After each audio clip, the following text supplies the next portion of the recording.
and welcome back to First Generation Law Pod. My name is Aneda Wankwo, your host. This is a podcast for first generation attorneys, law students, and those thinking about entering the legal profession. And on today's podcast, I have a guest that I'm really excited to interview. I actually met him at a first generation workshop here in Houston a couple months ago. And I want to discuss the topic today of taking calculated leaps. Please help me welcome founder of Ramirez Law, Mauro Ramirez. Hi, thank you so much for having me here. Thank you for being here. I really appreciate you stopping by to discuss this topic about taking calculated leaps, especially as a first generation. Just going to law school is a risk in of itself. As I'm sure you're aware, we incur so much debt for the most part and take a lot of risk being the first in our family to embark on this journey.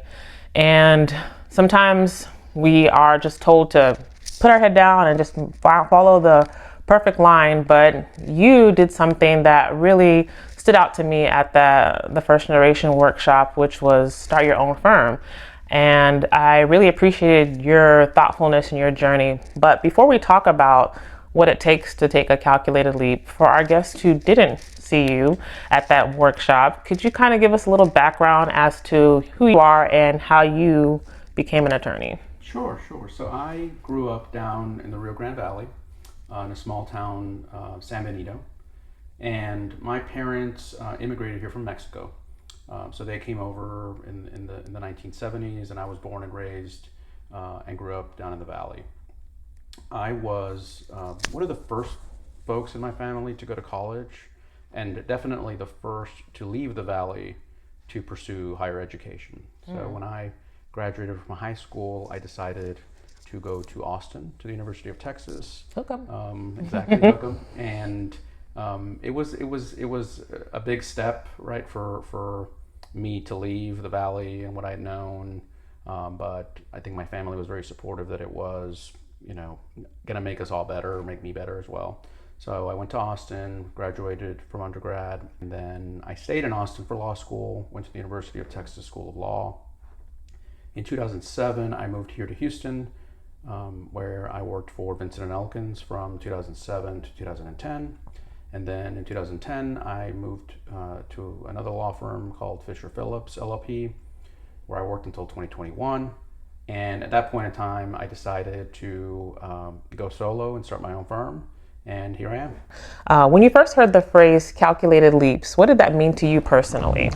So to me personally, it kind of means taking a risky decision that you think is going to be beneficial and doing it as safely as possible. Okay. And then who or what in your background has inspired you to take that leap? So when I was making the decision in 2021 to go off on this new path, I really reflected a lot on my family's journey. And I think a lot of us who are first generation attorneys, in my situation in particular, we don't have to look too far back to find someone or a group of family that took a calculated leap, right? In my family, I think a lot about my grandfather, and he grew up in Mexico in a small town, very limited education. He had 5 kids, my mom included. And at some point in time, he decided, I'm going to take this risk and leave everything behind, leave my home, my family, friends, everything he knew, to come to the United States and start anew and build a new path for his family. So I think a lot about that. I thought a lot about that when I was considering my own path and the life that I wanted to live. Okay. One might say that maybe your grandfather took like a really big leap because he had no idea that it would work out for him. But you use that as inspiration for where you were, I'm assuming, to take that leap, like you said, in like a smart way, assessing all the risk and whatnot. But before we get into more of that path, here at First Gen Law Pod, in order to get an understanding of our guests, we kind of outline the 5 W's, which is the who, what, where, when, and why. And so regarding who, I just want to pick your brain a little bit about like what identity and what risk looks like to you based off of your background. You had mentioned that your maternal grandfather had encouraged you, but who also outside of your family shaped your understanding of what it means to build something of your own? So, Because our family, well, let me frame that. Because our family, they can provide that emotional support. But as I'm sure you understand, in the legal career, there's a lot of nuances and things when it comes to like being your own entrepreneur and starting something on your own. So I'm sure you had to, lean on your family for emotional support. But who in the legal realm, or did you rely on yourself to step out on your own? so I kind of like you mentioned earlier. I took a pretty big calculated leap in leaving partnership at a law firm and starting on my own. Sure. And it took a lot of contemplation and it took a lot of planning.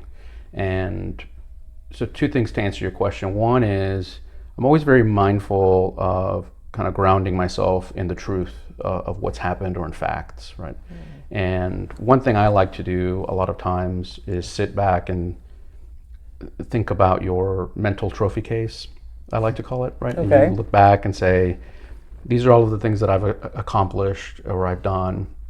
And again, like you said, looking back in that way, even leaving the Valley to go to college or starting law school, moving to Houston when I didn't know anyone here, all of those things were risky, right? At the time, I was able to do them and they turned out well. Okay. On the other side of it, in that same context, I usually like to think about the notion that I think you mentioned either off air or during our conversation, that other people have done it too. So it's not like I was, trying to do something that is completely unheard of. Other folks have their law firms and have their own solo practices and are successful. So in the legal realm, I did talk to a lot of folks who had started their own firms, who had done things that were similar to what I was thinking of doing, mm-hmm. and really just picking their brains on how did you do it? What advice can you give me, mm-hmm. in this context?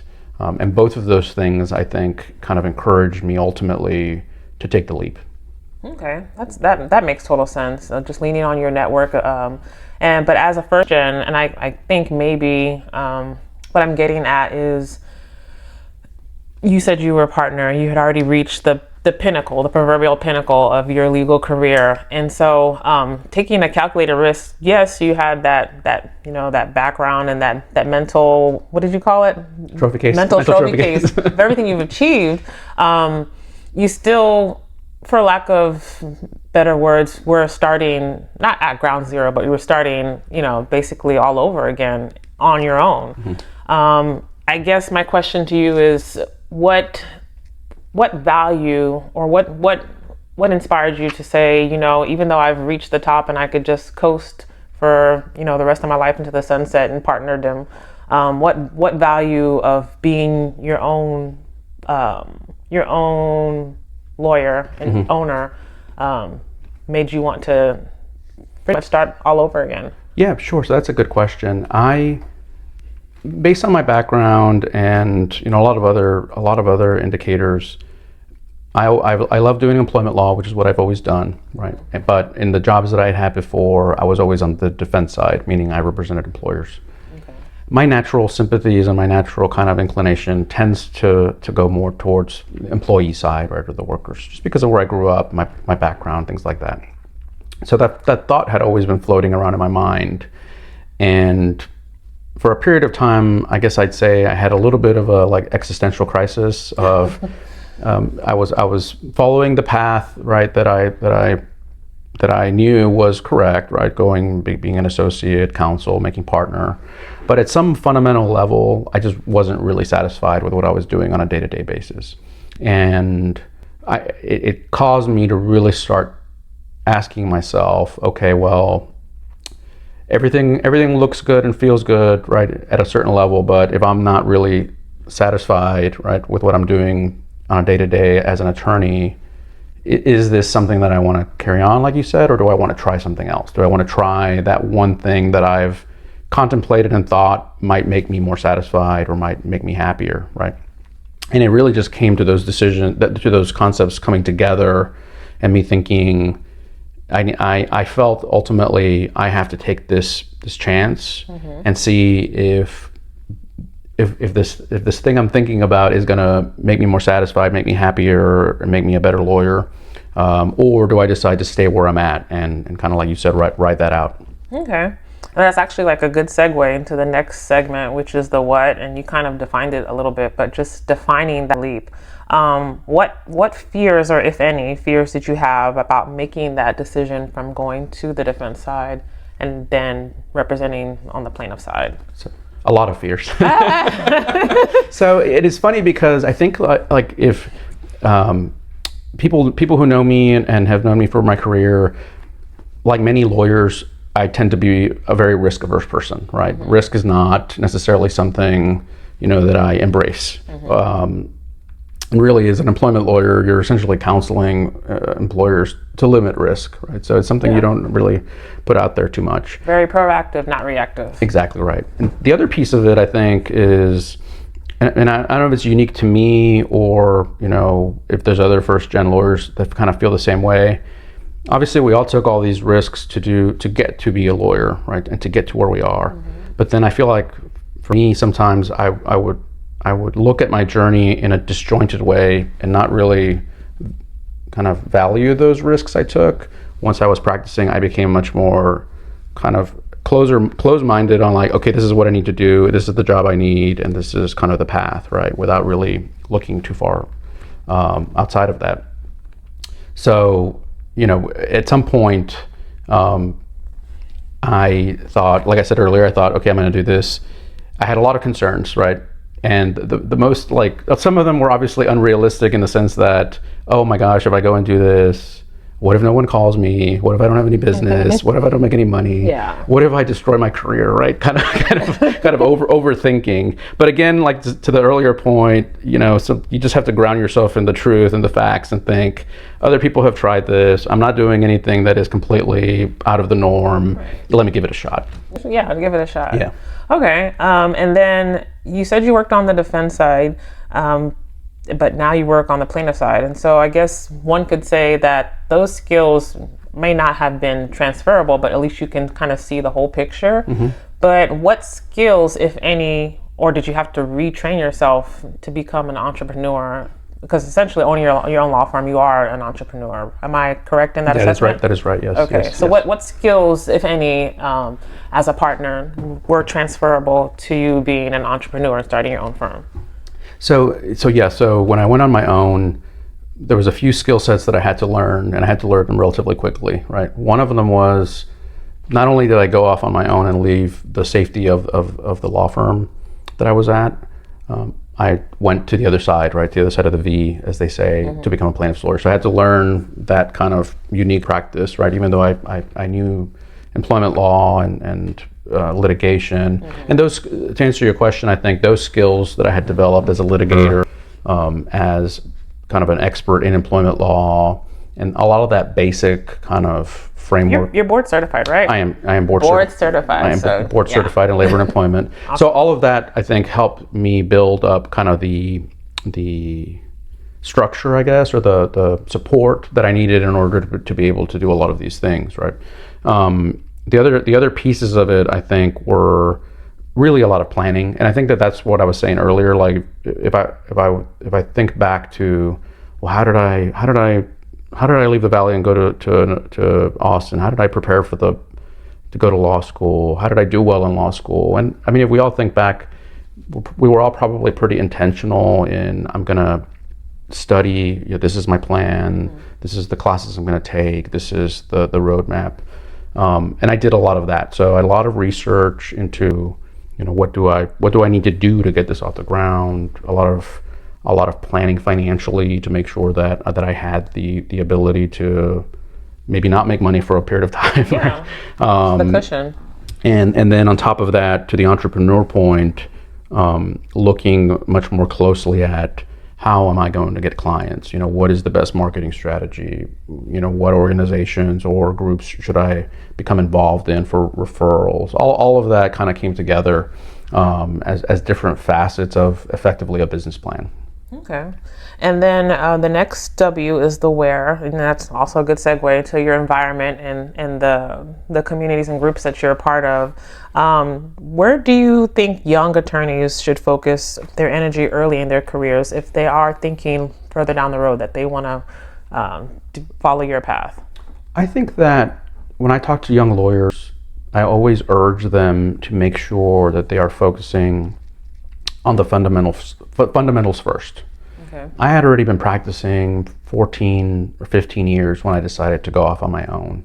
And some of it could be unique to your particular practice area or what you do, but I don't think that I would have been able to do what I did when I was within my first 5 years, right? And part of it is just, I think you have to learn first how to be, an effective litigator, learn all of the basics and the fundamentals of how to practice law, because that's kind of your ultimate foundation. If you're good at that and you engage in that process and do that work on a day-to-day basis, that's going to carry over ultimately into the services that you provide for your clients. So I think that, to me, that's like really fundamentally important. The other part of it is just finances, right? So you like you said earlier, most of us come out of law school with debt or other obligations, and as a first gen, sometimes you don't necessarily have that financial literacy to be able to plan or to take the right steps, maybe to make sure that all that work that you're doing and that money you're getting, that you're putting it to something that you can hold on to and then you could use if you do want to take that risk, right, without feeling like, oh my gosh, I'm not going to be able to pay the mortgage or something like that.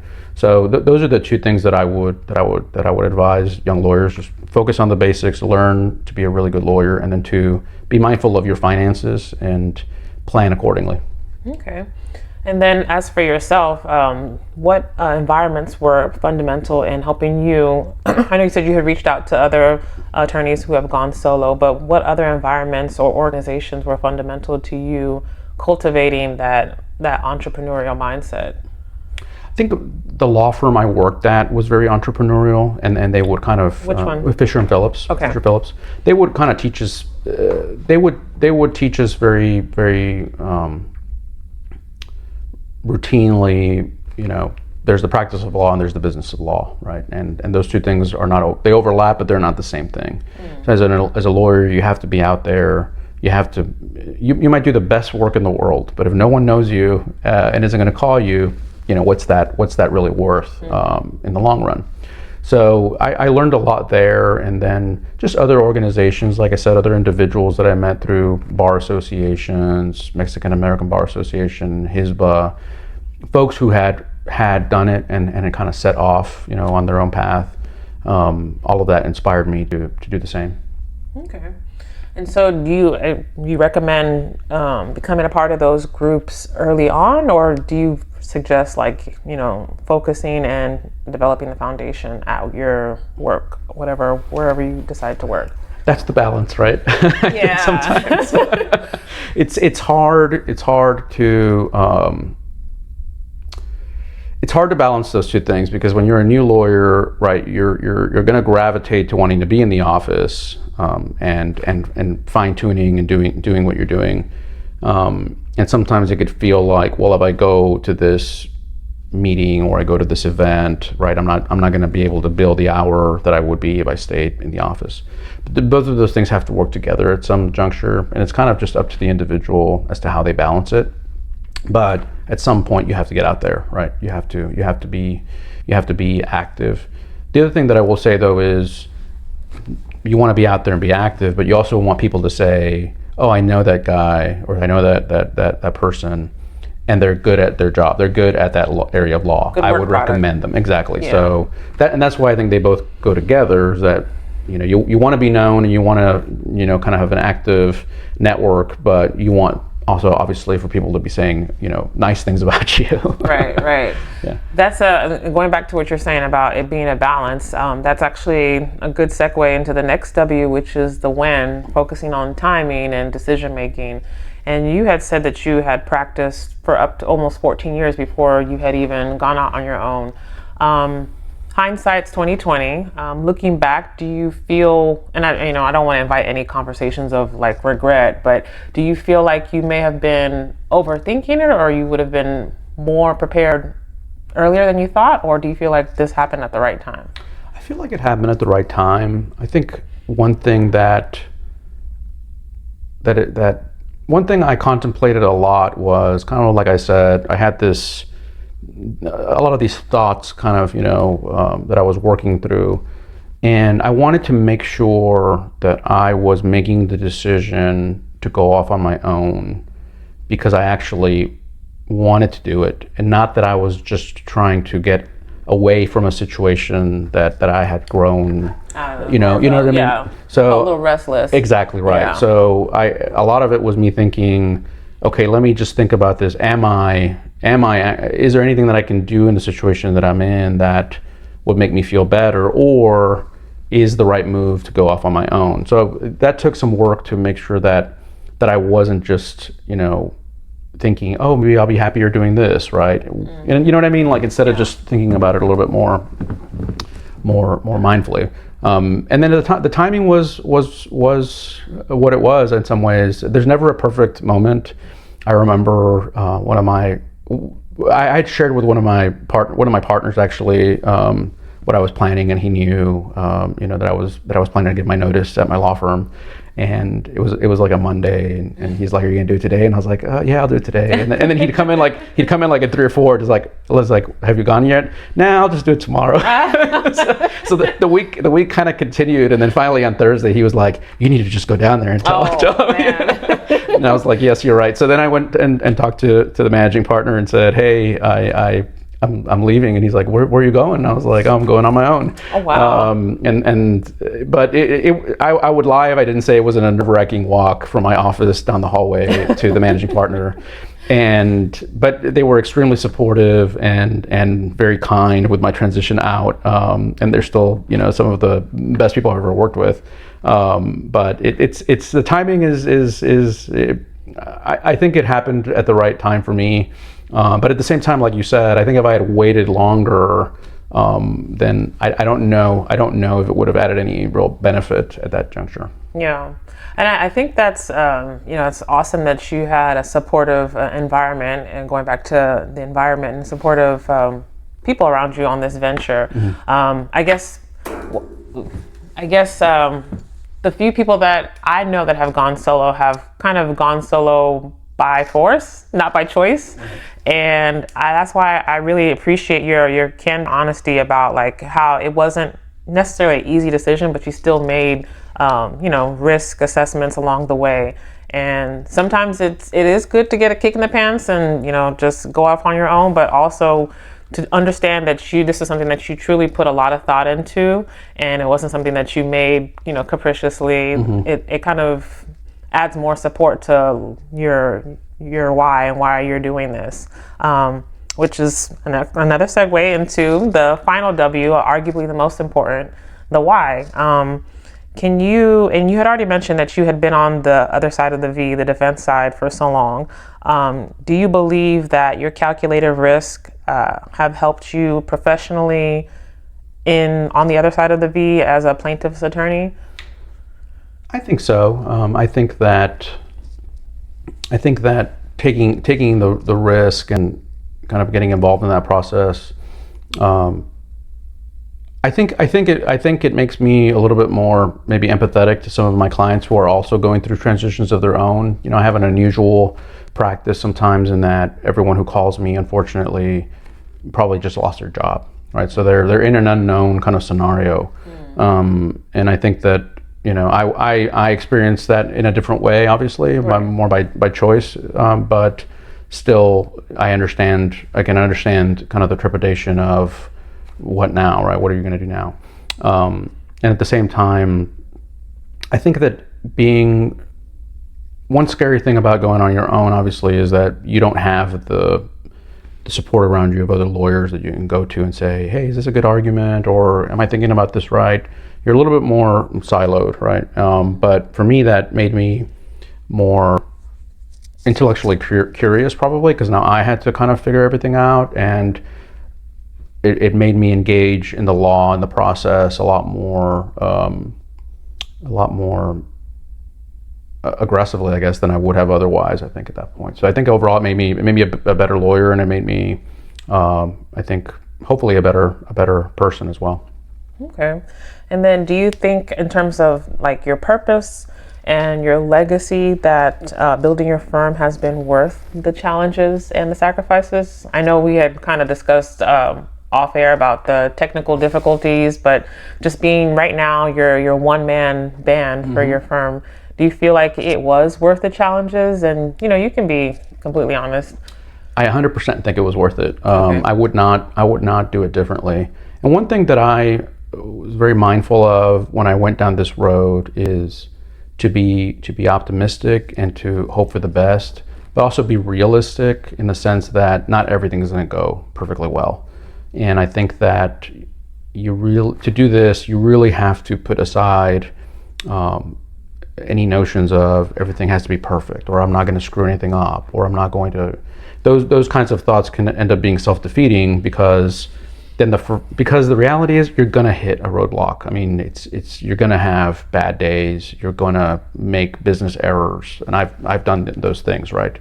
But if ahead of time you kind of prepared yourself for that mentally, I think it's easier to deal with it when it comes up, as opposed to just having this very optimistic and hopeful plan, but kind of being unrealistic in the sense that you think like nothing's going to go wrong, like everything that you could think of is going to go wrong. Right. And you just have to be ready for it, and maybe have thought about it a little bit ahead of time and had a plan for how you're going to deal with that situation if it comes up. Okay. And then as far as the whole, the audience is primarily first generation attorneys, just thinking about your purpose and your legacy, how do you view your calculated leap is impacting those closest to you and those who, look up to you as someone that they, as an attorney, that if they want to become an attorney, that, this is the path that I want to choose? I think that I would hope that it gives people a data point, right, of that it is possible to not only get to being an attorney, but at some point putting the pieces together so that you're practicing an area of law that you like or that you love, and practicing law in a way that you had kind of envisioned when you first started out and had that more idealistic kind of point of view with respect to the law and what we can do as lawyers, as opposed to becoming overly cynical or kind of down about being jaded. A lawyer. Exactly, Yeah. becoming jaded. And sometimes, unfortunately, we see that happen, right? It might be a first generation lawyer and they've had all this great success and they've gotten there, and then you talk to them and you could just kind of see that they're not happy with what they're doing, and this is not what they imagined. We all kind of go through variations of that, but for me, I was able to make the changes and make the planning and think about it in a way where I now am doing something that I love, right? And I'm practicing law and doing the kinds of things that 22-year-old me had thought about doing when I went to law school. Okay. And do you think that taking this calculated leap as a lawyer has kind of opened up you wanting to take leaps in other areas of your life, or is it just something that you're doing for law? Not doing that again. It took a lot of planning and thinking just to take this one. So I'm not going to be jumping out of any planes or anything anytime soon.